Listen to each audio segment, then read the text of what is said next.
nikaja kugundua wanadamu tunapenda kuona vitu physically, alafu ndo tunaelewa. Hasa kwa sababu Mungu hana umbo kama Tito, hana umbo kama la Margaret, hana umbo kama la mchungaji fulani, hana umbo kama la mkuu wa nchi, hana mkuu la mkuu wa mkoa, mkuu yoyote, hana umbo. Kwa hatutambui uwepo wake, kwa sababu ukisikia kuna mkuu fulani huko hapa, kuna nidhamu fulani ambayo unakuwepo nayo, kuna nidhamu ambayo unakuwepo nayo kwa ajili ya ule uwepo wa mtu ambao unamuona physically. Sasa kwa kuwa Mungu ni roho, muone physically, unakuwa na behavior zako tu za kawaida bila kuheshimu uwepo wa Mungu kwenye maisha yako. Kwa ndoa nyingi zimekosa uwepo wa Mungu kwenye maisha kwa sababu hatu recognize yani pamoja na sisi kwenye ndoa zetu.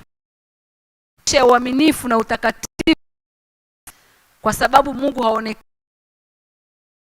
Kuna watu ambao, kwa mfano watu ambao wanaocheat. Sawa? Anajificha mke wake asimuone, anajificha mume wake asimuone, lakini haoni kama Mungu anamuona. Ni kwa sababu Mungu hana mwili. Kwa hiyo hamuoni Mungu, lakini Mungu anamuona yeye. Sio na hicho ninachokisema. Yaani kwa kuwa Mungu hana mwili, yeye anakuwa hamuoni Mungu. Anajiridhisha kwamba hapa niko salama, mke wangu anioni. Anajiridhisha hapa niko salama, mume wangu anioni. Lakini huyo Mungu ambaye anamuona, kwa kuwa hana mwili, Mungu ni roho, hamheshimu kwa sababu hamuoni Mungu kama mwili, kama umbo. Atajificha, mke wangu ni rafiki wa mke wangu, asinione. Lakini kwa kuwa yule rafiki ana mwili, Mungu hana mwili, kwa hamheshimu Mungu, hamuogopi Mungu. Anaweza kufanya uovu wowote kwa sababu tuamuogope Mungu. Lakini sasa mimi jioni ya leo nakushauri, tambua uwepo wa Mungu. Ukiwa na utambua uwepo wa Mungu, hata huo mwili wa Mungu unaweza ukauona. Kiukweli, katika uhalisia unaweza ukauona katika ulimwengu wa roho. Mimi ni ushuhuda wangu mwenyewe binafsi. Sawa? Huwa na feel uwepo wa Mungu kama mtu kabisa. Na feel uwepo wa Mungu kama mtu kabisa. Narudia kusema, na feel uwepo wa Mungu kama mtu kabisa ambaye ni naye. Kwa sababu nina imani na Mungu yupo na mimi, niko karibu na mimi. Sasa kwa na feeling uwepo kama mtu, yani yupo, ndio sioni umbo kwa macho ya nyama na damu, lakini nauona uwepo wake, naona niko na mtu, yani kuna nguvu ya Mungu ambayo ninayo, naiona kabisa nguvu. Sasa ukiwa katika hali hiyo, utamuofu Mungu. Sasa kama hata huo nguvu ya Mungu, uwepo wa Mungu uone kwenye maisha yako, unaweza ukafanya chochote. Ndicho ambacho Yusufu kilimkuta na yule mke wa Potifa. Yusufu alikuwa na feel uwepo wa Mungu, ndio maana alijua hapa nitamkosea Mungu. Aliyesema usizini, usijishushe na wanawake wengine ni Mungu. Kinachokufanya uzini na kujishusha na wanawake wengine, amesema usijishushe na wanaume wengine, umeapa hivyo, lakini unajishughulisha. Usifanye hiki, usifanye kile, ni Mungu. Si ndio?